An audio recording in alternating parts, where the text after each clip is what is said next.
हज़रत अल्लामा व मौलाना गुलाम मुस्तफ़ा साहब अल कासमी दामत बरकातुहुम मद्दज़िल्लहुल आली जामियातुस सिद्दीक़ चंद्रपुरा नाज़िम इस्लाह मुआशरा जमीयत उलमाए झारखंड इस वक्त हजरत वाला हमारे और आपके बीच तशरीफ़ रखते हैं। मैं एक शेर के साथ हजरत वाला को माइक थमा दूं। वो शेर ये है कि ये अलग बात है कि खामोश पड़े रहते हैं। बहुत ही उम्दा शेर है। ये अलग बात है कि खामोश पड़े रहते हैं, मगर जो लोग बड़े हैं वो बड़े रहते हैं। ये अलग बात है कि खामोश पड़े रहते हैं, मगर जो लोग बड़े हैं वो बड़े रहते हैं। और ऐसे हजरात से मिलता है हमारा रिश्ता जिनके जूतों में कई ताज पड़े रहते हैं। अस्सलामु अलैकुम व रहमतुल्लाहि व बरकातुहू।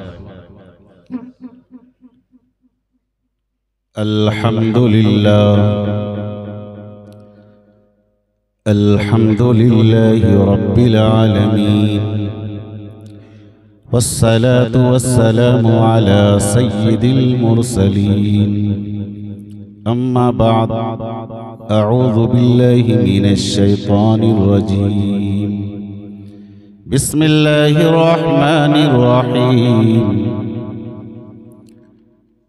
या अय्युहल्लज़ीना आमनू क़ू अनफुसकुम व अहलीकुम नारा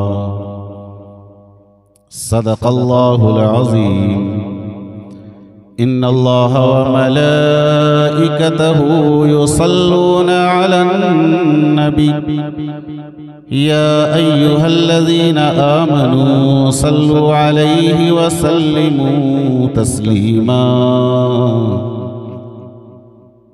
कुछ कहने सुनने से क़बल हुजूर सरवरे कौनैन इमामे कायनात फ़ख्रे मौजूदात रहबरे दो आलम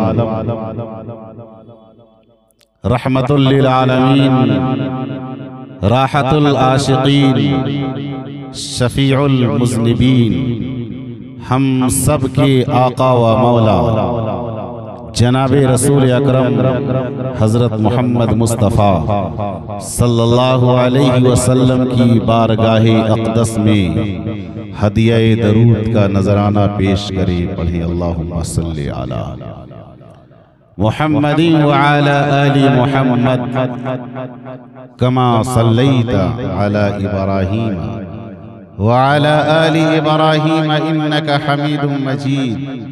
अल्लाहुम्मा बारिक अला मुहम्मदिन व अला आलि मुहम्मद कमा बारकत अला इब्राहीम व अला आलि इब्राहीम इन्नका हमीदुम मजीद। जब कलम बेनकाब होता है, जब कलम बेनकाब होता है तो हर सुखन लाजवाब होता है। जब कलम बेनकाब होता है तो हर सुखन लाजवाब होता है। जिसे मेरे आका पसंद करे बस वही कामयाब होता है। हजराते मोहतरम, आज की ये मुक़द्दस पाकीज़ा महफिल हमारे अजीज, हमारे हमदर्द आली जनाब हजरत अलहाज अब्दुल रज़्ज़ाक़ साहब दामत बरकातुहुम, उनके फर्जंदे अर्जुमन हमारे छोटे भाई का दर्जा आली जनाब मोहम्मद शब्बीर उर्फ पप्पू साहब, हुस्ने इत्तेफाक कि आपके इस सरजमीन के सदरे बावकार भी हैं, जिनकी खिदमत आपके सामने आया है, जाहिर व बाहिर है। उन्होंने आज की ये पाकीज़ा महफिल सजाने का एहतमाम किया है और इस महफिल के सजाने का मकसद असली क्या है। अभी हमारे दरमियान हम सब के इमाम व खतीब फाजिल जलील आलिम नबी अदीब बाकमाल हजरत मौलाना शकील अख्तर नदवी दामत बरकातुहुम इमाम व खतीब जामे मस्जिद पचगड़ी बाजार व नायब सदर जमीयत उलमा जिला धनबाद आपके सामने बहुत ही कीमती बातें पेश फरमा रहे थे। और हुस्ने इत्तेफाक कहिए या सुए इत्तेफाक कि जो मौजू मैं लेकर के आया था हजरत ने कह दिया। अब मैं डर रहा हूं कि मैं बयान करूं तो करूं क्या करूं, इसलिए कि मैं भी इसी उन्वान से गुफ्तगू करने वाला था। लेकिन कोई बात नहीं, 22 साल का पुराना खिलाड़ी, 22 साल का पुराना खिलाड़ी हूँ अल्हम्दुलिल्लाह। और आपके यहाँ मैंने जो तकरीबन 9 साल खिदमत की है, उस 9 साल में मुझे अल्लाह ने बहुत कुछ दिया। और इस 9 साल की मुद्दते इमामत में अल्लाह तबारक व तआला ने जो निखार पैदा किया मेरी जात में, जो कशिश आई मेरी शख्सियत में, वो आप की सरजमीन पचगड़ी बाजार और आप जैसे मुसल्लियाने किराम और आप जैसे बाशिंदगान की बरकत है कि आज अल्हम्दुलिल्लाह सूबे झारखंड, सूबे बंगाल, छत्तीसगढ़, सूबे उत्तर प्रदेश, इन इलाकों में, इन सूबों में सफर होता है। खिताबत, निकाबत, निजामत और सदारत के लिए लोग याद करते हैं और हाजिरी भी होती है। कुरान करीम के अंदर रब ताला ने इरशाद फरमाया, या अय्युहल्लज़ीना आमनू क़ू अनफुसकुम व अहलीकुम नारा, क्या ऐ ईमान वालो तुम अपने आप को जहन्नम की आग से बचाओ और अपने घर वालों को जहन्नम की आग से बचाओ। इस पर रोशनी डाल रहे थे हमारे माता। और बहुत ही कीमती बात औलाद के हवाले आपके सामने आई। आपको पता होना चाहिए कि औलाद बहुत बड़ी नेमत, इतनी बड़ी नेमत, इतनी बड़ी नेमत कि हुजूर अकरम सल्लल्लाहु अलैहि वसल्लम की प्यारी बीवी हजरत अम्मा आयशा रज़ी अल्लाह ताला अन्हा, जिनके पास औलाद नहीं, गोद खाली है, एक मौका ऐसा आया कि रसूल अकरम अलैहिस्सलातु वस्सलाम की खिदमत आलिया में महल्ले के पड़ोस के एक मासूम बच्चे को बना संवार करके आका के दरबार में आ गई। महल्ले के पड़ोस के एक मासूम बच्चे को बना संवार करके आका के दरबार में आ गई और अर्ज किया कि ओ मेरे प्यारे आका, ऐसा बच्चा मेरी गोद में होता मेरा घर आबाद हो जाता। हजरत अम्मा आयशा की शादी हुई किनसे? आका करीम अलैहिस्सलाम से। और कितनी उम्र में शादी हुई? 6 साल की उम्र में। और रुखसती कितने साल में? 9 साल की उम्र में रुखसती हो गई। कोई औलाद नहीं। 18 साल की उम्र में हजरत अम्मा आयशा रज़ी अल्लाह अन्हा बेवा हो गई। आका का गुजर हो गया। एक मासूम बच्चे को बना संवार करके लाई, आका के दरबार में अर्ज किया कि ओ मेरे प्यारे आका, मेरे पास औलाद नहीं, ऐ काश ऐसा बच्चा मेरी गोद में होता, मेरा घर आबाद हो जाता। आका ने फरमाया कि ऐ मेरी प्यारी आयशा, औलाद देना मेरा काम नहीं। ऐ मेरी आयशा, औलाद देना मेरा काम नहीं। आगे फरमाया, कुल ला अक़ूलु लकुम इंदी खज़ाइनुल्लाह। रब ताला कुरान में कहता है कि ऐ मेरे नबी, आप फरमा दीजिए कि औलाद देना अल्लाह का काम। लेकिन आज लोग औलाद कहां से मांगते हैं? पीरों से मांगते हैं, मज़ारों से मांगते हैं। लेकिन उसे ये नहीं मालूम कि औलाद देने का डिपू रब ताला के पास है। औलाद देने का खजाना मेरे पाक परवरदिगार के पास है। हजरत आयशा रजी अल्लाह ताला अन्हा से आका ने फरमा दिया कि ओ मेरी प्यारी आयशा, औलाद देना मेरा काम नहीं बल्कि औलाद देना मेरे अल्लाह का काम है। हजरत इब्राहीम अलैहिस्सलाम ने औलाद अल्लाह से मांगा, किसी मजार से नहीं मांगा, किसी पीर से नहीं मांगा, किसी फकीर से नहीं मांगा, किसी शजर से नहीं मांगा, किसी दरख्त से नहीं मांगा, बल्कि हजरत इब्राहीम अलैहिस्सलाम की जवानी गुजर गई, बुढ़ापे में कदम रख दिया, जलाल में आ गए, जोशो जज्बे में आ गए और फरमाया रब्बी हबली मिनस सालिहीन। ऐ बंदा नवाज, ऐ मालिके कायनात, करम कर, रहम कर। जवानी गुजर गई, औलाद नहीं हुई, बुढ़ापे में आ गए, औलाद नहीं हुई, 90 साल या 100 साल के हो गए, औलाद नहीं हुई। जितने भी यहाँ साहिब औलाद बैठे हैं वो खुश नसीब हैं कि रब ताला ने आपको साहिब औलाद बनाया है, वरना आप उस इंसान से जाकर मालूम कीजिए कि जिनके घर में औलाद नहीं है, उस माँ की गोद जब सुनी है वो माँ बताएगी क्या औलाद कितनी बड़ी दौलत, वो माँ बाप बताएंगे अपने दुख की कहानी, क्या औलाद कितनी बड़ी दौलत है वो माँ बाप बताएंगे। रातों को उठ करके रब ताला के दरबार में नमाजें पढ़ते हैं, हाथ उठाते हैं, ये दुआ करते हैं ऐ मेरे परवरदिगार, सब कुछ तूने दिया, माल दिया, खजाना दिया, दौलत दिया, घर दिया, एक नेमत नवाज दे औलाद। तो हजरत इब्राहीम अलैहिस्सलाम ने क्या मांगा, हमें भी वही मांगना है। आज हम अल्लाह से औलाद, मैं कुछ लोगों को देख नहीं पा रहा,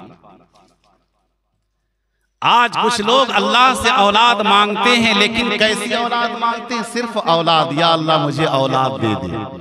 और क्या कहते हैं, अपने इमाम साहब से, पीर बुजुर्ग से दुआ करवाते हैं कि मेरे लिए दुआ कर दे, अल्लाह मुझे बच्चा दे दे, औलाद दे दे। लेकिन औलाद कैसी मांगनी चाहिए, आइए मैं पॉइंट बता देना चाहता हूँ। हजरत इब्राहीम अलैहिस्सलाम ने क्या कहा, रब्बी हबली मिनस सालिहीन, ऐ मेरे परवरदिगार मुझे नेक बेटा अता फरमा। है कोई इस माशरे के अंदर, इस मजमे के अंदर कि जो अल्लाह से औलाद मांगने के वक्त कहे कि अल्लाह मुझे नेक बेटा दे दे? बहुत कम लोग कहते, बस या अल्लाह मुझे बेटा दे दे, बेटा दे दे। चुनांचे एक इंसान खाने काबा के दरो दीवार को पकड़ करके मकाम इब्राहीम के सामने खड़े होकर के खाने काबा का तवाफ किया, मकाम इब्राहीम में 2 रकात नमाज अदा की और अदा करके क्या कहा, ऐ मेरे परवरदिगार मुझे बेटा दे दे। ये दुआ मांग रहा है, क्या मांग रहा है, मुझे बेटा दे दे। और कहाँ दुआ मांग रहा है, खाने काबा के सामने, मकाम इब्राहीम के सामने, जहाँ पे दुआएं कबूल होती हैं। खाने काबा के इर्द गिर्द में कुछ मकामात ऐसे हैं कि जहाँ पर दुआएं रद्द नहीं की जाती हैं। एक मुल्तज़म है, मकाम इब्राहीम है। प्यारे आका अलैहिस्सलाम ने फरमाया कि वहाँ जो भी दुआएं मांगी जाएंगी वो दुआएं कबूल हो जाएंगी। तो एक इंसान ने क्या कहा, ऐ मेरे परवरदिगार मुझे बेटा दे दे। रब ताला ने उनकी दुआ को कबूल कर लिया और बेटा हो गया, बेटा हो गया। अब धीरे धीरे बेटा बड़ा होता गया, जवान हो गया। जब जवानी की तरंग में आया, जब जवानी की दहलीज पे पहुंचा वो नौजवान, तो अपने दोस्तों के साथ उठक बैठक होने लगी। जिंदगी के हालात थपेड़े बदले, वो नौजवान बिगड़ता गया, शराब कबाब ज़िनाकारी में वक्त गुजारने लगा। जब गुजारने लगा तो बाप ने कहा अपने बेटे से कि तू ये क्या कर रहा है, ये तू क्या कर रहा है। डांटना शुरू किया, जब बच्चा नहीं माना तो मारना शुरू किया। लेकिन बच्चा मानने को तैयार नहीं, मानने को तैयार नहीं। बहरकैफ जब बच्चे को डांट पड़ी और मार पड़ी तो वही बेटा खाने काबा आया, जिस खाने काबा के सामने बाप अल्लाह के दरबार में दुआ करता है कि मेरे परवरदिगार मुझे बेटा दे दे, वही बेटा जो दुनिया में आया वही बेटा अपने बाप के लिए बद्दुआ कर रहा है। क्या मांगा था? बेटा दे दे। अल्लाह ने बेटा दे दिया, लेकिन नेक बेटा नहीं दिया। उसे क्या कहना चाहिए कि मेरे परवरदिगार मुझे नेक बेटा दे, लेकिन उन्होंने सिर्फ कहा कि बेटा दे दे। बेटा तो दिया लेकिन बेटा नाहंजार निकला, बेटा तो दिया लेकिन बदतमीज निकला, बेटा तो दिया लेकिन जबान का सही नहीं निकला, बेटा तो निकला लेकिन शराबी, कबाबी और ज़िनाकार निकल गया। इसीलिए इंसान जब औलाद अल्लाह से मांगे तो नेक औलाद, नेक औलाद। और जब बच्चा दुनिया में आ जाए, अभी हजरत फरमा रहे थे, उसमें बहुत सारी तफसीलात हैं। अभी हजरत ने सिर्फ आपको झलकियां दिखाई है, और कभी मौका मिलेगा तो फिर हजरत अपने मुताले की रोशनी में बहुत डीपली इस पर जाएंगे। वो बहुत सारी तहकीकात आपके सामने वो बताएंगे, कभी मौका मिलेगा। तो जब बच्चा पैदा हो जाए तो क्या करना चाहिए, उस पर भी बहुत सारी बातें आई।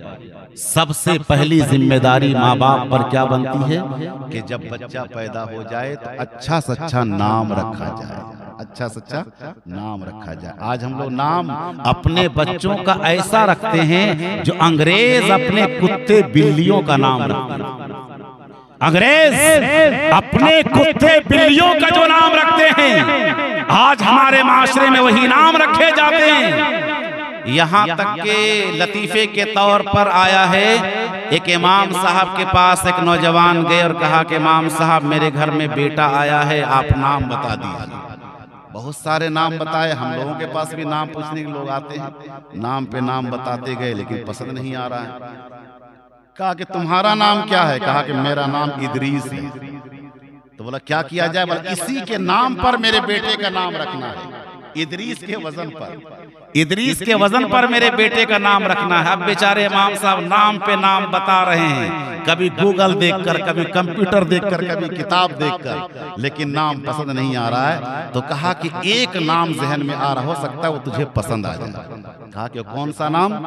कहा कि तेरा नाम इदरीस है, इसी के नाम पर इबलीस होता है, तो ऐसा करो अपने बेटे का नाम तुम इबलीस रख दो। अल्लाह की पनाह। तो ये हाल है हमारे माशरे का, नाम पसंद ही नहीं आता लोगों का। तो नाम कैसा रखना चाहिए?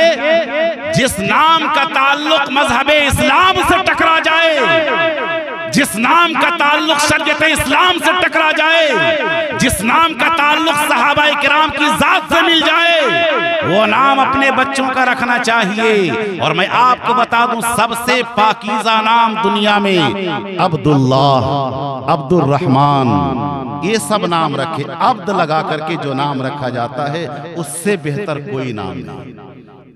और अगर ये नाम ना रखें आप, तो आप मोहम्मद अहमद, हजरत ने अपने बच्चों का नाम रखा है मोहम्मद अहमद।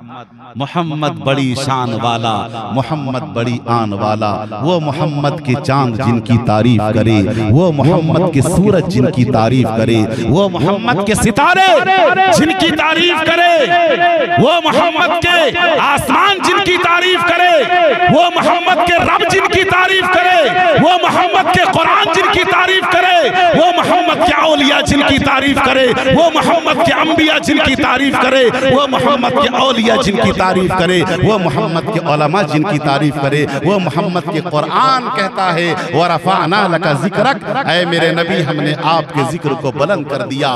ऐसी बुलंद शान, ऐसी बुलंद शान कि अगर मेरा नबी जमीन पर बैठ जाए तो जमीन को सुकून और करार मिल जाए, अगर मेरा नबी खड़े हो जाए तो आसमान को बुलंदियां मिल जाए, अगर मेरा नबी बोल दे तो हदीस बन जाए, अगर मेरा नबी निगाहे नबूवत को आसमान की जानिब उठा दे तो कुरान नाज़िल हो जाए, अगर मेरा नबी मुस्कुरा दे तो जन्नत के 8 दरवाजे खुल जाए, और अगर मेरा नबी गुस्से में आ जाए तो जहन्नम को हिला कर दे। वो मोहम्मद, वो मोहम्मद, मोहम्मद नाम रखा जाए अपने, मोहम्मद नाम रखा जाए। इससे पाकीज़ा नाम अब्दुल्ला, अब्दुल रहमान के बाद कोई नाम नहीं। और इस नाम की बरकत में बताऊं, अगर किसी के घर में सिर्फ लड़की ही लड़की पैदा हो, हमारे माशरे का क्या हाल है? लड़की पैदा हो तो क्या हाल है, लड़का पैदा हो तो क्या हाल है? लड़का पैदा हो सवेरे लड्डू पाओ, लड़की पैदा हो महीनों न जान पाओ। ऐसा होता है कि नहीं? होता है। लड़का पैदा हो सवेरे लड्डू पाओ, लड़की पैदा हो महीनों न जान पाओ। खुशनसीब होते हैं वह लोग कि जिनके घर में बेटियां जन्म लेती हैं। हजरत मूसा अलैहिस्सलाम जब कोहे तूर पर गए तो रब ताला ने, हजरत मूसा अलैहिस्सलाम ने रब ताला से फरमाया, क्या है मेरे परवरदिगार, जब तू अपने बंदे से खुश होता है तो उनके साथ क्या मामला करता है? तो रब ताला ने फरमाया कि जब मैं अपने बंदे से खुश होता हूँ, आसमान से रहमत की बारिश नाजिल कर देता हूँ। सुभान अल्लाह बोलिए। हजरत मूसा अलैहिस्सलाम ने फरमाया कि मेरे परवरदिगार, आप अपने बंदे से और ज्यादा खुश होते हैं तो क्या करते हैं? रब ताला ने फरमाया कि मैं अपने बंदे से और ज्यादा खुश होता हूं तो उनके घर में मेहमान भेज देता हूं। सुभान अल्लाह। मेहमान से डर लगता है, लगता है। सुभान अल्लाह बोलिए। क्या फरमाया कि मैं अपने बंदे से और ज्यादा खुश होता हूं तो उनके घर में मेहमान भेज देता हूं। रब ताला से हजरत मूसा अलैहिस्सलाम ने फरमाया कि मेरे रब, अगर आप अपने बंदे से और ज्यादा खुश होते हैं तो क्या करते हैं? रब ताला ने फरमाया कि जब मैं अपने बंदे से सबसे ज्यादा खुश होता हूं उस वक्त उनके घर में बेटी पैदा कर देता हूं। बेटी पैदा कर देता हूं। खुश नसीब है वो घराने, खुश नसीब है वो माँ बाप के जिनके घर में बेटियां पैदा हो जाए। जैसे ही हमारे पप्पू भाई ने फोन किया तो मैं बहुत दुआ कर रहा था, या अल्लाह एक बेटी आ जाए।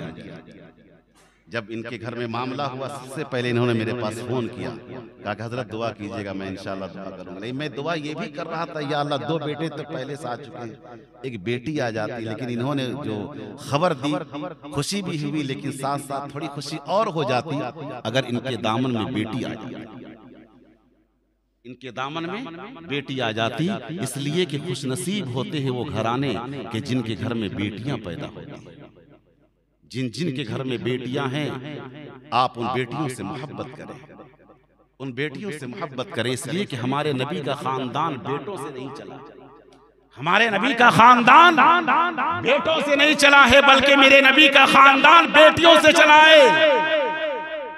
मैदान करबला के अंदर जो अपनी जान का नजराना पेश किया है वह आपके बेटों की औलाद नहीं थी, बल्कि आपकी बेटी की औलाद हजरत हुसैन थी। बेटी की औलाद, बेटी पैदा कीजिए, जन्नत का दरवाजा खोल लीजिए। आका ने एक मौके पे फरमाया कि जिनके पास 3 बेटी वो जन्नती है। एक सहाबी खड़े हो गए, फरमाया को मेरे प्यारे आका, मेरे पास 2 बेटी है, मेरा क्या होगा? आका ने फरमाया कि जा तू भी जन्नती है। दूसरे सहाबी खड़े हो गए, फरमाया को मेरे प्यारे आका, मेरे पास 1 बेटी है, मेरा क्या होगा? आका ने फरमाया कि जा तू भी जन्नती है। तीसरे सहाबी खड़े हो गए, फरमाया को मेरे प्यारे आका, आपने फरमाया कि जिनके पास 3 बेटी वो जन्नती, जिनके पास 2 बेटी वो जन्नती, जिनके पास 1 बेटी वो जन्नती। लेकिन ओ मेरे प्यारे आका, मेरे पास 1 भी बेटी नहीं, मेरा क्या होगा? आपने फरमा दिया कि जिनके पास 3 बेटी वो जन्नती, जिनके पास 2 बेटी वो जन्नती, जिनके पास 1 बेटी वो जन्नती। लेकिन ओ मेरे प्यारे आका, मेरे पास तो 1 भी बेटी नहीं है, मेरा क्या होगा? आका ने फरमाया, क्या तेरे दिल के अंदर बेटी की तमन्ना है? सहाबी रसूल ने फरमाया कि जी या रसूल अल्लाह, मेरे दिल के अंदर बेटी की तमन्ना है। आका ने फरमाया कि जा, बेटी अगरचे तेरे पास नहीं है, लेकिन बेटी की तमन्ना की वजह से तू भी जन्नती है। इसलिए मैं दुआ करूंगा कि या अल्लाह, सब हाथ उठाएं कि या अल्लाह आइंदा साल या आइंदा 2-4 साल के बाद हमारे पप्पू भाई को जब औलाद की उम्मीद हो तो उन्हें नेक साले बेटी देना। आमीन कहिए।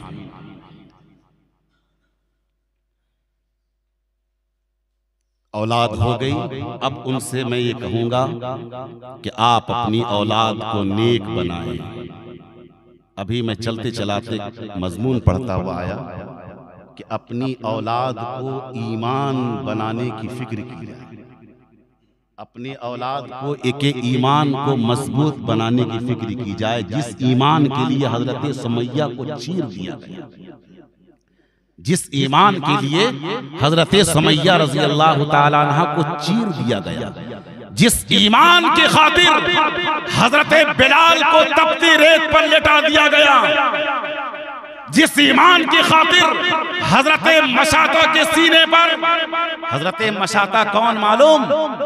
फिरौन के घर में नौकरानी, फिरौन की बेटियों के बालों को कंघा करने वाली हजरत मशाता के, जिन्होंने जब ईमान का ऐलान किया है तो जिसके सीने पर, हजरत मशाता के सीने पर उसकी दूध पीती बच्ची को ज़बह कर दिया गया, जिस ईमान की खातिर हजरत मशाता को टुकड़े कर दिया गया, लेकिन हजरत मशाता ने ईमान का सौदा नहीं किया। जब फिरौन ने हजरत मशाता को टुकड़े कर दिया, खुशी खुशी घर गया और कहा कि तुझे मालूम होना चाहिए, अपनी बीवी हजरत आसिया से कहा, तुझे मालूम होना चाहिए मैंने आज बहुत बड़ा कारनामा अंजाम दिया है। कौन सा कारनामा अंजाम? कहा कि मैंने तेरी नौकरानी को कत्ल कर दिया। तो हजरत आसिया ने कहा, जालिम कमीने, तुझे एहसास तक नहीं हुआ, शर्म तक नहीं आई? तूने इतनी अजीम बांदी को शहीद कर दिया। उस वक्त फिरौन ने कहा कि क्या बात है, तुझे क्यों गुस्सा आ रहा है? उस वक्त हजरत आसे, ईमान देखिए, ईमान का वोल्टेज देखिए, ईमानी पावर देखिए। हजरत आसिया ने कहा कि जालिम, तू क्या समझ रखा है? तुझे नहीं मालूम कि मैं भी मूसा पर और मूसा के रब पर ईमान रखती हूं। फिरौन ने कहा कि मेरे घर में पलने वाली मेरी बीवी, मेरा खाना खाने वाली, मेरे साथ नाज़ो नेमत के साथ जिंदगी गुजारने वाली, वो मूसा को रब मानती है। ये कैसे हो गया? ये कैसे हो गया? कहा कि तेरी भी वो हालत करूंगा कि सनम भी पुकारेगा हरी हरी, सनम भी पुकारेगा हरी हरी। मैदान में लाए, हजरत आसिया को मैदान में लाए, और मैदान में लाने के बाद खड़ा कर दिया गया महल की तरफ और कहा कि आसिया, तू मेरे महल को देख ले, मैंने तुझे लाखों में चुन करके अपनी बीवी बनाया था। इस महल को देख ले, अगर ईमान का सौदा नहीं करेगी, ईमान से बाज नहीं आएगी, तो इस महल के अंदर दाखिल होने की इजाजत नहीं मिलेगी। हजरत आसिया ने फरमाया कि कोई जरूरत नहीं है, ऐसे महल तो हजारों कुर्बान किए जा सकते हैं जन्नत के महल के सामने। सुभान अल्लाह, ईमान का पावर देखिए, ऐसे लाखों महल कुर्बान कर दिए जा सकते हैं, कोई परवाह नहीं है। अब हजरत आसिया के जिस्म से, बदन से कपड़े को उतार दिया गया। एक मर्द के सामने मर्द को बरहना किया जाए तो कितनी शर्म आएगी, लेकिन एक मर्द के सामने औरत को बरहना कर दिया जाए तो क्या होगा? हजरत आसिया के बदन से कपड़े उतार दिए गए। अब हजरत आसिया के बदन में चूमीखा कर दिया गया, कील ठोक दी गई, और हजरत आसिया के जिस्म से चमड़ी को उतारा जाने लगा। पूरे जिस्म से चमड़ी को उतार दिया गया। आप अंदाजा लगा सकते हैं कि जब जिस्म से चमड़ी उतरती है, हवा चलती है, कितनी तकलीफ होती है। हजरत आसिया को कितनी तकलीफ हुई होगी। उसी तकलीफ के आलम में हजरत आसिया के बदन पर पिसी हुई मिर्च को डाल दिया गया। पूरे बदन से चमड़ी को उतार दिया गया और पिसी हुई मिर्च को डाल दिया गया। हजरत आसिया तड़पने लगी, बेकरार और बेचैन हो गई। उसी बेकरारी के आलम में रब ताला के दरबार में अपने दामन को फैला दिया और क्या कहा, ऐ मेरे परवरदिगार, फिरौन ने अपने महल से निकाला है, मैं तेरे दरबार में अर्ज करती हूँ कि जन्नत में मेरे लिए महल तामीर कर दे।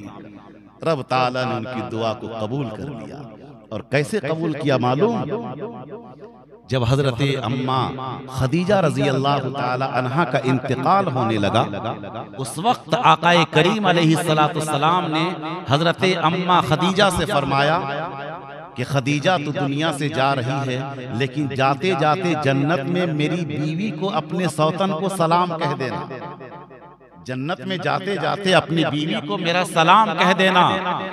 उस वक्त हजरत खदीजा रजी अल्लाह अन्हा ने फरमाया को मेरे प्यारे आका, आप कैसी बात करते हैं, मैं तो आपकी पहली बीवी दुनिया के अंदर हूँ और आप कह रहे हैं जन्नत में मेरी बीवी को सलाम कह देना।